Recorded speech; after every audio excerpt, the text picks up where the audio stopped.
Les hommes sur la planète Terre sont des êtres très essentiels à l'évolution du cosmos, beaucoup plus qu'ils ne le réalisent.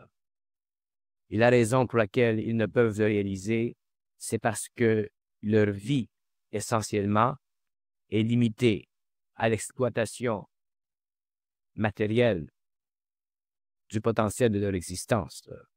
Ils n'ont aucun contact avec les plans ou les mondes qui s'entrecroisent et qui ont des relations cachées, vibratoires, avec le plan matériel. De sorte que l'homme vit sur la planète Terre un peu comme un étranger dans le cosmos. Il n'est pas un être totalement intégré au cosmos. Et à cause de ce manque d'intégration, il n'a aucune capacité de comprendre les lois du cosmos et il est forcé par sa raison et son intelligence de développer des façons de vivre le mieux possible. Mais vivre le mieux possible, vivre une vie d'aisance, de plaisir, de relaxation, ce n'est pas assez. Nous avons connu dans le passé des civilisations qui ont atteint des niveaux de progrès suffisamment élevés pour permettre à certaines classes de vivre dans le luxe, de vivre dans l'aisance, de se relaxer, de profiter, autrement dit, de la vie. Et après quelques siècles, ces mêmes civilisations ont atteint l'étape finale de leur vie, le déclin. Pourquoi? Parce que l'homme ne peut pas vivre seulement de la matière. L'homme doit comprendre l'esprit derrière la matière, manipuler l'énergie de l'esprit qui donne naissance à la matière, afin de donner à la matière une dimension, une qualité, une vibration qui se situe au-delà de son astralité animale, qui se situe dans la complaisance même de son pouvoir mental infini. Et c'est à ce moment-là que l'homme peut réellement se retrouver sur le même palier que ce que l'on a appelé par le passé les dieux. Parce que l'homme possède en lui un pouvoir, une puissance créative énorme qui peut l'affranchir de tout et lui permettre tout. Les individus sur notre planète sont assiégés par un rythme de vie qui ne peut les mener qu'à la mort matérielle. Lorsqu'en fait la mort matérielle est une insulte à l'intelligence, parce qu'elle découle du pouvoir de la matière sur l'esprit. Lorsqu'en fait l'homme doit, de par son droit naturel, de par le fait qu'il est de droit naturel un fils de la lumière, l'homme a le droit à l'immortalité corporelle. L'homme a le droit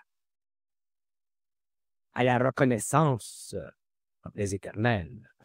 L'homme a le droit à la conquête du cosmos. L'homme a le droit à la vitalisation de son éther. L'homme a le droit, et le droit, et le droit, et le droit, et le droit à toutes sortes de choses, mais il est coupé de ce droit. Pourquoi? Parce qu'il n'est pas un homme réel.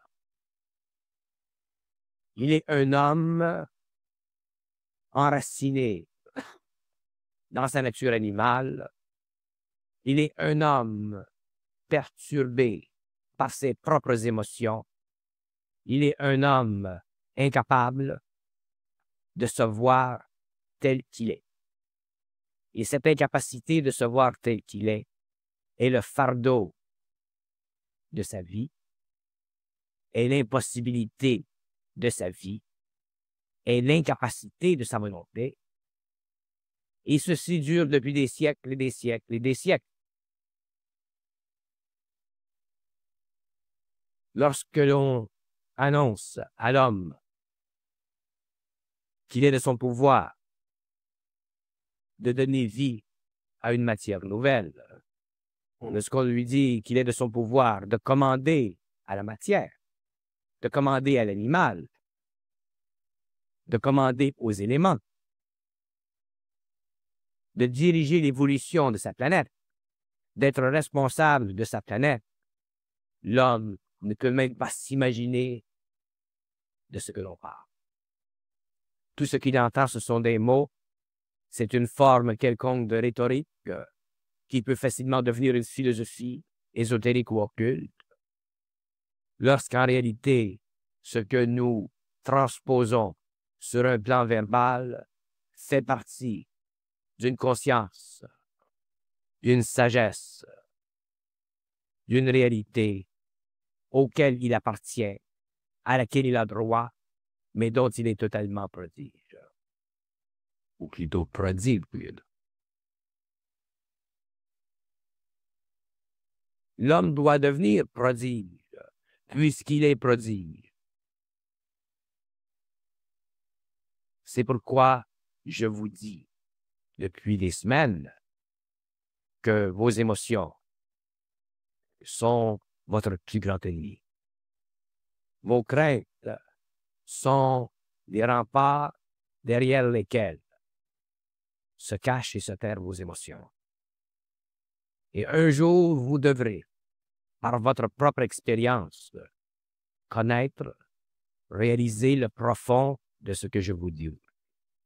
Parce que ce que je vous dis aujourd'hui ne cessera jamais d'être une réalité dans votre vie qui vient.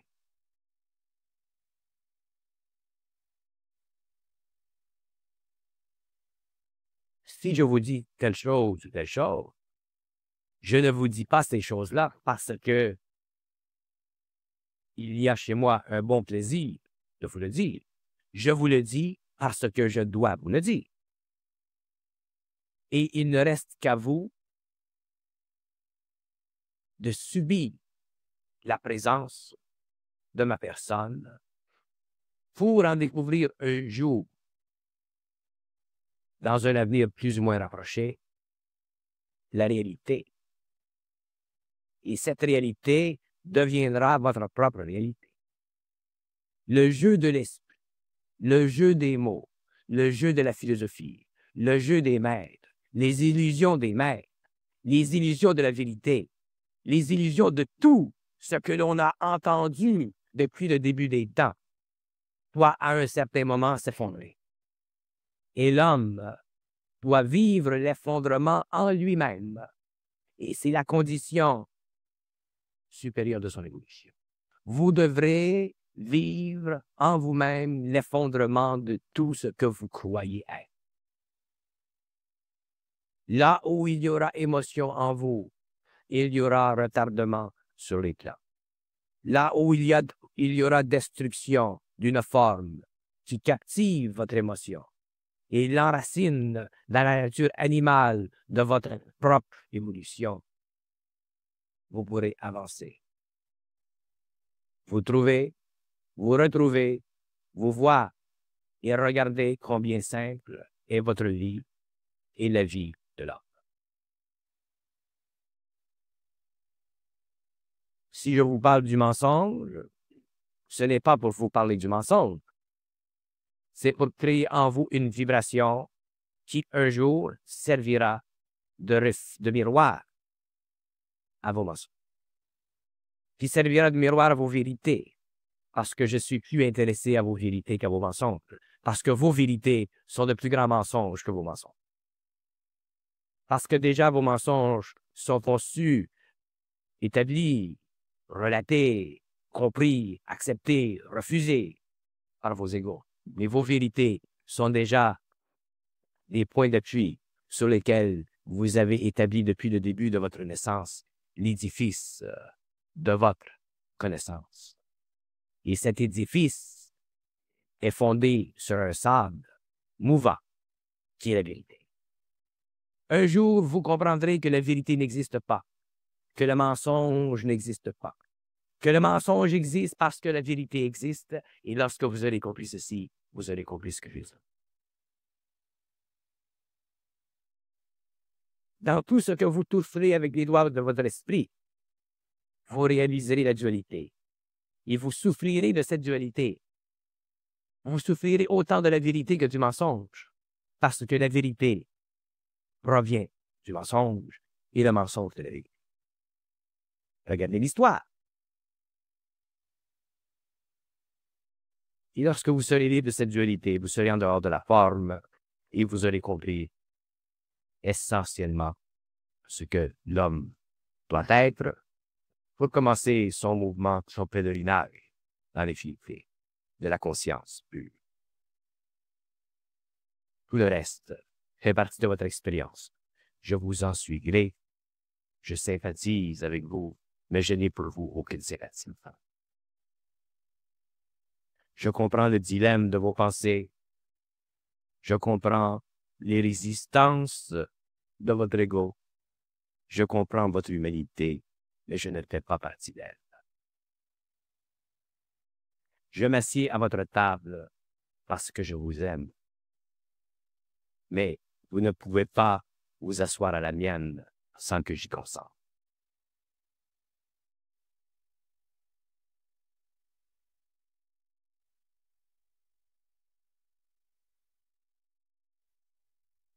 La plus grande retenue sur l'esprit de l'homme, le plus grand divertissement de l'esprit de l'homme, c'est penser.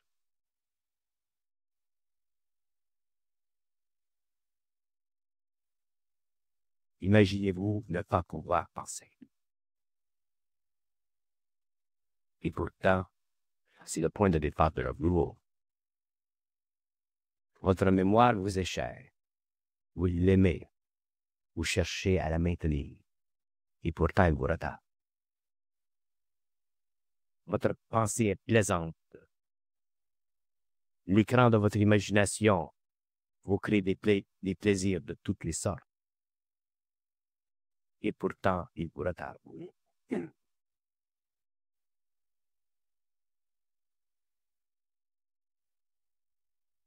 L'homme de demain, aujourd'hui, n'a plus de choix. Vous n'avez plus de choix. Parce que vous n'êtes plus aujourd'hui ce que vous étiez hier. Et regardez en vous, regardez autour de vous, et vous verrez.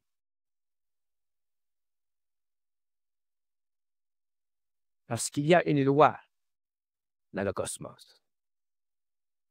Et cette loi, qu'on peut appeler la loi des fils, dicte que tous les fils de la lumière seront. Et lorsque les fils de la lumière se reconnaissent, ils ne sont plus liés à l'ancienneté de leur relation, mais ils sont liés au présent de leur devenir, car ils n'ont pas la puissance de retourner dans la mémoire du passé. Mais ils ont la présence dans leur esprit de retenir en eux ce qu'ils étaient par le passé, bien qu'ils n'aient pas connaissance de cette vibration. C'est pour ça que les fils de la lumière s'intéressent à ce que je dis ou non. Pour moi, ça n'a aucune importance. Parce que je sais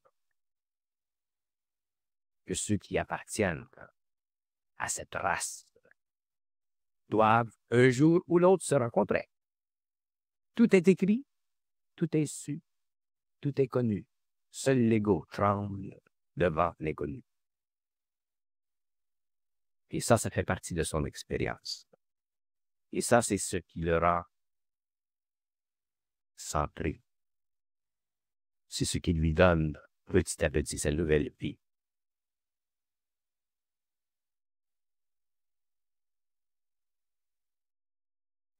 La compréhension du mensonge. Qu'est-ce que c'est que le mensonge? Vous révélera avec le temps jusqu'à quel point vous avez été idiot. Et à un moment donné, lorsque vous aurez compris, et non pas nécessairement souffert comme moi j'ai souffert, vous comprendrez la valeur de chacun de vous. Combien vous-même, en tant qu'individu, vous êtes important. Vous-même, que vous soyez gros, petit, beau, laid, c'est le problème. Mais vous-même, votre esprit, combien il est important. Combien il est grand. Mais il sera grand seulement dans la mesure où vous-même pourrez le mesurer. Parce que moi, je ne vais pas le mesurer pour vous. Parce que si je le mesure pour vous, je le ratisse. Mais lorsque vous serez grand, je serai d'avis avec vous que vous l'êtes.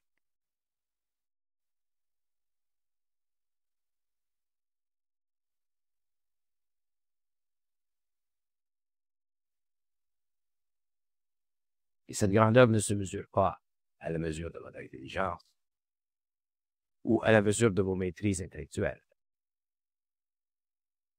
Ce qui est le plus difficile dans la terminaison d'un cycle et dans le début d'un autre, c'est que ceux qui doivent passer, faire la transition, ne sont jamais capables de savoir tout de suite ce qu'il y en est. Ils doivent le découvrir. Et ils doivent vivre pendant un certain nombre d'années le fardeau du doute, de la question, le poids de l'attente, la pesanteur de la patience. Mais qu'est-ce que vous voulez que je vous dise? Moi aussi, j'ai passé par le même. Ce que vous connaissez aujourd'hui et que vous connaîtrez dans les années, moi, je l'ai vécu. Et un homme ne peut pas parler de ce qu'il ne connaît pas. Il ne peut parler que de ce qu'il connaît. Si ce qu'il connaît est faux, faux. Si ce qu'il connaît est vrai, est vrai. Si ce qu'il connaît est cela, ce que je dis n'est ni faux ni vrai, c'est cela.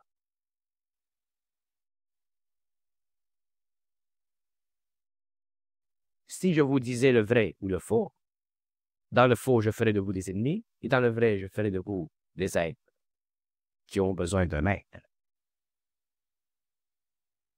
Je soulèverai en vous des sentiments spirituels et d'amour qui vous amèneraient à me transporter des fleurs, me transporter sur un tapis. Oui. Mais je ne vous parle pas du vrai ou du faux. Je vous dis ce qui est cela. La synthèse des deux. Je vous dis ce qui ne m'appartient pas. Ce qui appartient à tous les hommes, dans tous les plans. Je vous dis ce que les esprits sont obligés de confirmer lorsqu'ils sont en confrontation avec mon esprit.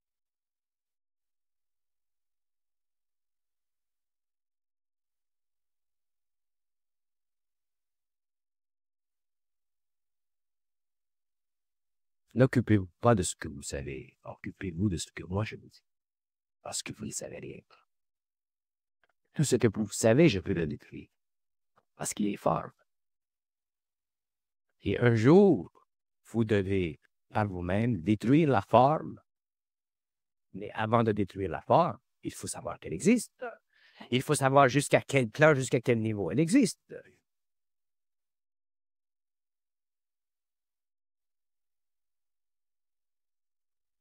Alors, mon but est toujours anonyme. Il sera toujours anonyme. Mais vous deviendrez, avec le temps, synonyme de ce que vous êtes. Vous ne pouvez pas vivre toute la vie dans l'anonymat. de votre propre personnalité, dans le doute de ce que vous êtes.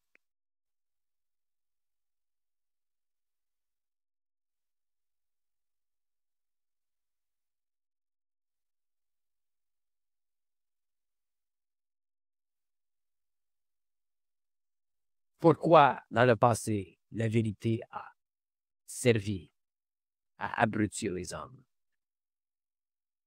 C'est qu'elle n'est pas réelle. Pourquoi le mensonge a servi dans le passé à rendre des hommes esclaves? Parce qu'il ne fait pas partie de la réalité.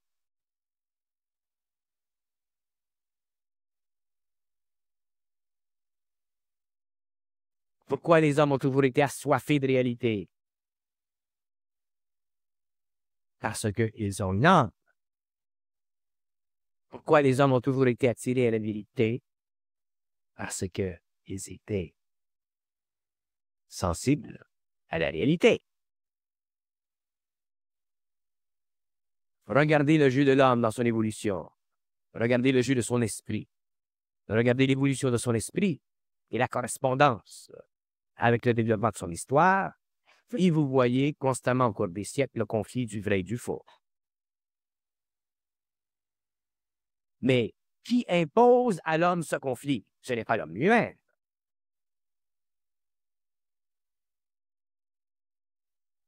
Ce sont des intelligences supérieures à lui, dont il ne connaît pas l'existence, le rôle, la fonction, et dont il ne connaît pas les lois dans le rapport avec lui.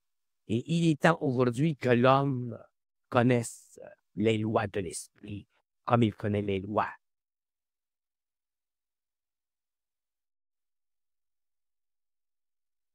C'est essentiel, et je le dirai dans tous les coins du monde, et je le ferai reconnaître sur tous les plans auxquels j'ai accès. Et aucune force ne pourra retarder ce que je dirai.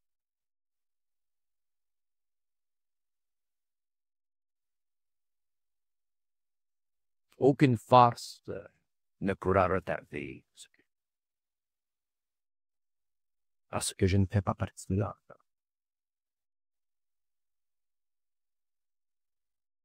Je suis venu chez l'homme parce que je connais la condition pénible de son évolution. Parce que je connais par expérience les lois de l'évolution. Parce que je connais par mon expérience les lois.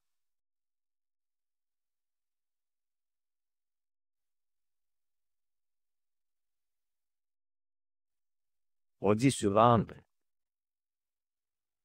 la littérature humaine, on n'amène pas, on peut amener un cheval à la rivière, mais on ne peut pas le forcer à boire.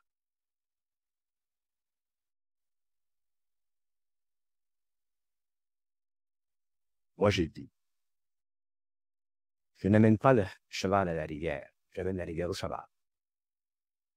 Et il est obligé de boire.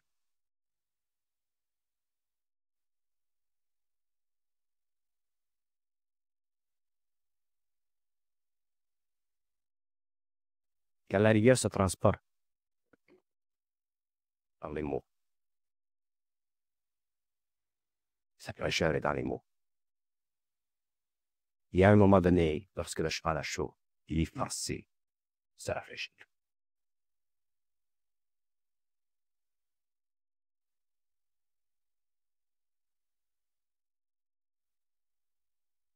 Si on doit attendre la vérité pour avancer, on sera toujours à l'illusion d'une plus grande vérité. On doit, à un certain moment donné, réaliser la forme à la fois du mensonge et de la vérité. Et lorsque nous avons cette réalisation dans la conscience vibratoire de la tête, nous commençons à ce moment même de vivre. Et cette vie grandit et elle grandit et elle grandit et elle grandit et elle grandit et aucune force, aucun mensonge, aucune vérité ne peut la retarder.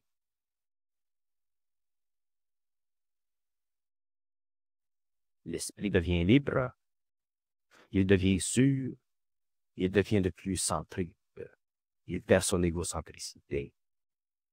Il perd de sa qualité, de ses défauts. Il devient anonyme. L'homme devient simple. La personnalité s'ajuste à l'ego à l'âme. Et les forces énectent.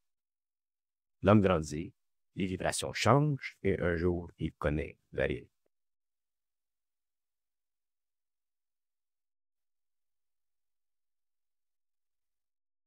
S'il y en a parmi vous qui sont encore à la recherche de la vérité, je vous assure, un jour, vous serez forcé de chercher, de laisser tomber cette recherche, de vivre votre vie dans la vibration où vous vous trouverez à ce moment-là. Et à partir de ce moment-là, vous serez bien.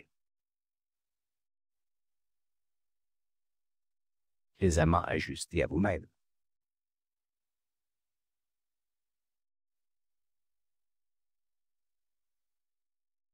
L'homme est tellement primitif dans sa conception des choses que lui dévoiler des choses qui ne sont pas de son temps imposerait sur lui une expérience qui bouleverserait totalement sa psychologie, son être. Alors, il doit être préparé lentement, petit à petit, afin que l'oignon perde ses couches et que l'homme en arrive éventuellement au centre de cet oignon, qui est le centre de sa propre réalité.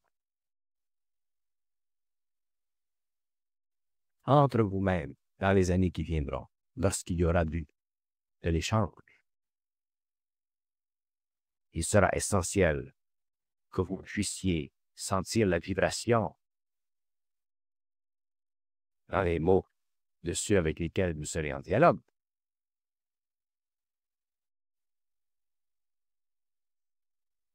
Et ceux qui pourront vivre cette relation vibratoire entre eux seront des amis. Et je vous le souhaite, parce qu'il n'y a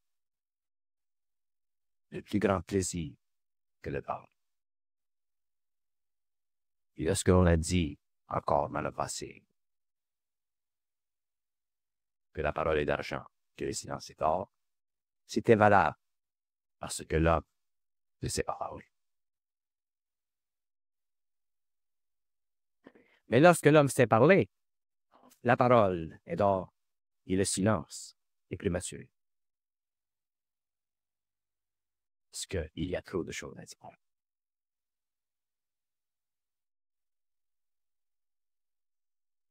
Bon, alors je continue encore une fois.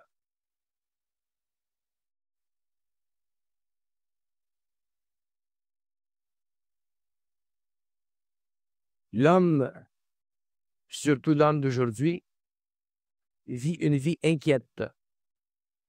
Il y a des gens qui vivent une vie très inquiète parce qu'ils sont plus ou moins conscients de la difficulté de la vie, autant la vie d'aujourd'hui que la vie qu'ils connaîtront dans 10 ans ou dans 15 ans dans la société. Et cette inquiétude de l'homme, elle est normale. Elle n'est pas naturelle dans le sens parfait du terme, mais elle est normale. Et bien qu'elle soit normale, l'homme doit apprendre à la dépasser.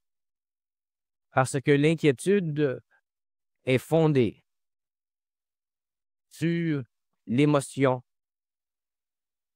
et elle est fondée sur l'absence de la connaissance de l'avenir.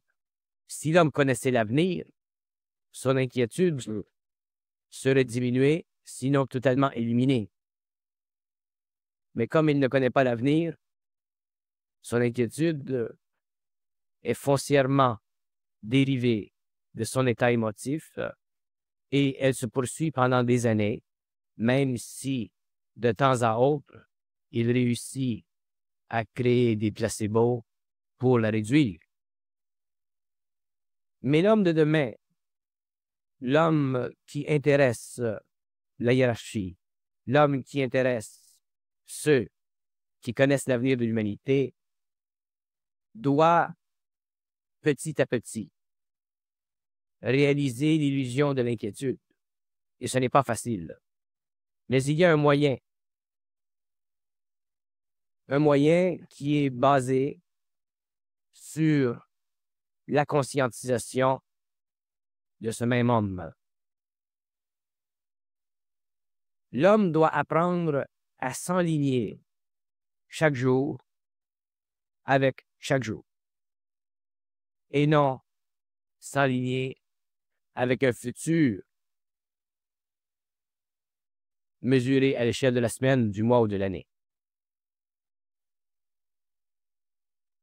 Mais pour s'enligner avec chaque jour, il doit avoir une conscience assez sensible qui peut lui permettre de réaliser que tout s'arrange. Absolument tout s'arrange. Mais avant que les événements ne se concrétisent dans son expérience, souvent il y a un élément de temps. Et c'est cet élément de temps qu'il doit apprendre à vivre, ne s'attachant pas à la mesure de ce temps, mais en vivant dans sa journée même ce temps qui peut s'échelonner sur une période qui peut être longue, mais qui est connue dans son dénouement éventuel. De sorte que si l'homme conscientisé entre en contact télépathique avec la hiérarchie, il peut lui être dévoilé que dans tant de temps, tel problème sera résolu.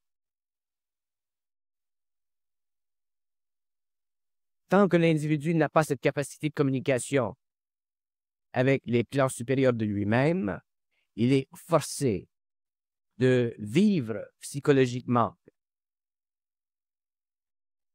ce temps qui est long et à cause de ses émotions, crée en lui-même une tension vibratoire qui crée l'inquiétude. Pour moi, de vous dire que tout s'arrange, c'est facile, mais pour vous de vivre que tout s'arrange, ce n'est pas facile. C'est pourquoi je vous le dis, pour que vous en arriviez à réaliser que tout s'arrange, pour que vous en arriviez à facilement admettre que tout s'arrange, pour que vous en arriviez à prendre l'habitude de réaliser que tout s'arrange. Et lorsque vous aurez développé cette habitude que tout s'arrange,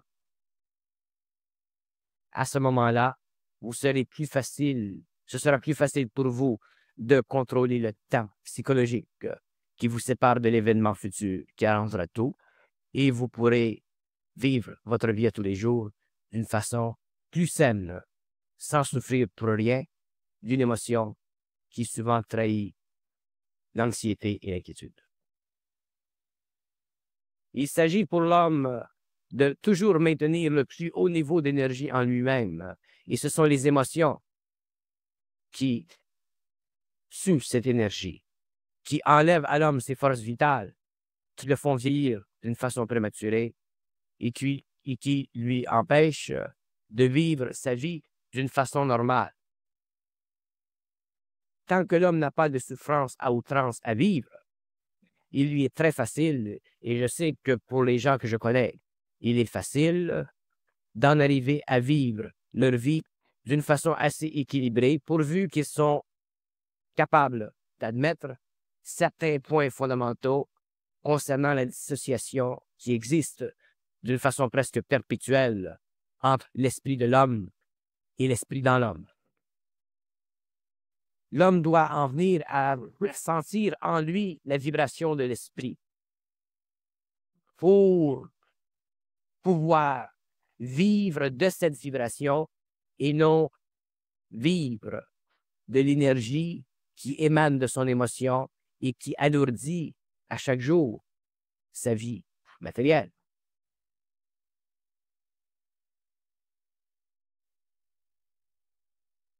La conséquence de cette habitude, de cette façon de voir les choses, ne peut vous apporter qu'une plus grande facilité de réaliser en vous la différence entre l'inquiétude et la plénitude.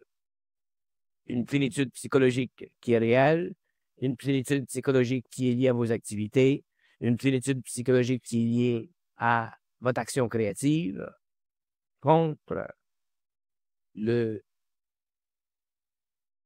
perte d'énergie provenant d'une émotion qui n'est pas contrôlée. Il ne s'agit plus pour l'homme de vivre sa vie d'une façon philosophique. Il s'agit pour lui de la vivre selon des principes fondamentaux qui régissent les lois de son esprit. Apprendre à ne pas s'inquiéter de demain, à ne pas essayer de résoudre les problèmes d'avance est essentiel parce que ça fait partie de la synthèse de l'esprit, de son pouvoir sur la vie de l'homme. Quand bien même vous essayeriez de résoudre vos problèmes d'avance, il vous manquera toujours dans votre équation un paramètre. Et tout à coup, hop, le paramètre vous vient à l'esprit et vous dites « Ah, c'est ça que je devais faire. » Mais pourquoi vous vous êtes inquiété 2 semaines avant? Pour rien. C'est une mauvaise habitude qui provient du fait que vous pensez à vos problèmes. Il ne faut jamais penser à ces problèmes. Il faut les résoudre. Mais on ne peut jamais les résoudre avant que ce soit le temps, parce qu'on n'a pas tous les paramètres de l'équation. Alors, l'homme doit apprendre à ne jamais essayer de résoudre ses problèmes, d'attendre qu'ils se résolvent par eux-mêmes. Il y a une nuance dans ce que je dis. Ce que je dis, c'est ce que je veux dire. Mais ce que je dis n'est pas nécessairement ce que vous pensez que je veux dire. Vous avez compris.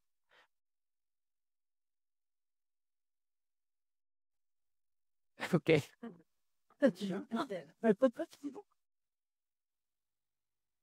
C'est une nuance qui ne peut vous être communiquée que par la compréhension interne. Et lorsque vous la vivez, que vous la connaissez, cette nuance, à ce moment-là, vous êtes capable de ne plus vous occuper de vos problèmes, car vos problèmes s'occuperont d'eux-mêmes et vos problèmes se résoudront par eux-mêmes. C'est une autre psychologie. Autant auparavant, vous avez mis de l'effort à résoudre vos problèmes, autant dans l'avenir, vous ne devez mettre aucun effort à résoudre vos problèmes. Et au stage où vous en êtes, dans le cadre de l'expérience que nous avons eue ensemble, dans le cadre de la transmutation déjà de vos vibrations, je suis sûr qu'il y en a parmi vous qui comprennent ce que je veux dire. Et ceux qui comprennent ce que je veux dire réalisent par eux-mêmes que c'est comme ça que ça fonctionne, la vie. Il n'y en a pas d'autre. Et lorsqu'on fait fonctionner la vie de l'autre façon, à ce moment-là, on met beaucoup trop de charbon dans la fournaise. Et ça chauffe. Et ça chauffe. Les problèmes de l'homme sont causés par l'esprit dans l'homme pour le bénéfice de l'esprit de l'homme. Et lorsque l'homme est conscient de l'esprit en lui et qu'il réalise la volonté de l'esprit en lui, il réalise qu'à un moment donné, dans sa vie, il doit apprendre à être aussi intelligent que l'esprit en lui. Et lorsqu'il est intelligent comme l'esprit en lui, il ne se cause plus.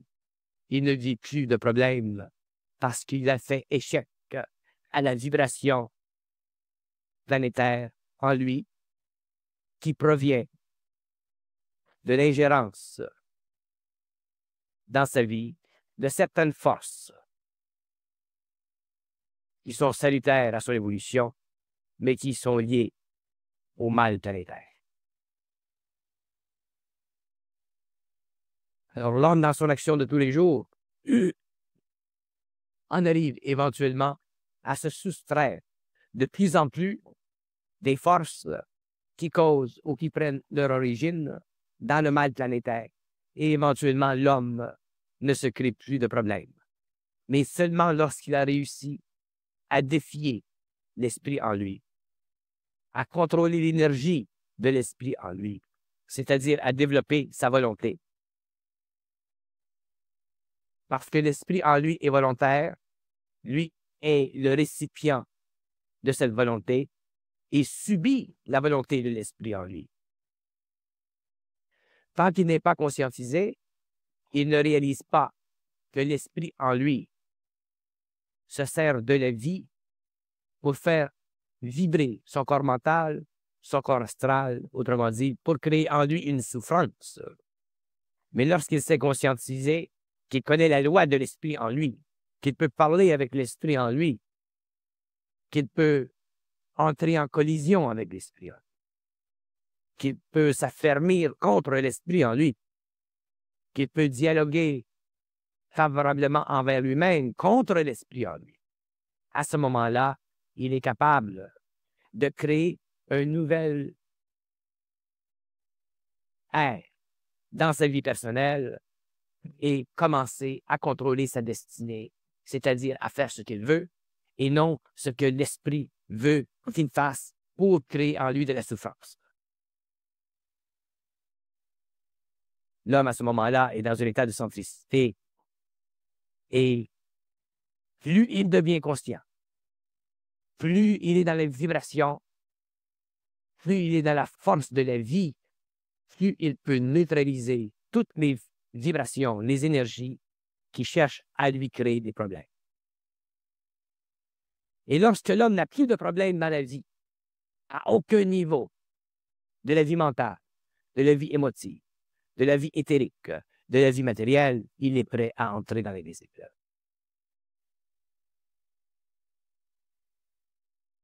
L'homme ne peut pas entrer dans les visibles s'il n'a pas résolu l'équation de la vie, celle de détruire en lui-même le pouvoir de l'esprit, de créer pour lui et contre lui des conditions problématiques, à tous les niveaux de son expérience. Et à ce moment-là, l'homme est prêt à entrer dans l'éthérique et à entrer dans un plan de vibration et d'énergie qui est totalement harmonieux, totalement parfait. C'est pourquoi les problèmes sur la planète sont extrêmement importants pour l'homme. Dans le passé, le problème de l'homme fut que l'homme ne savait pas comprendre les lois des problèmes. Dans la période de transition, l'homme a l'avantage de savoir, de comprendre les lois des problèmes. Dans l'avenir, l'homme ne vivra plus de problèmes parce qu'il aura compris la loi des problèmes. Et la loi des problèmes est essentielle à comprendre pour l'homme parce que lorsqu'il a compris cette loi, il défie les lois planétaires, il conditionne sa volonté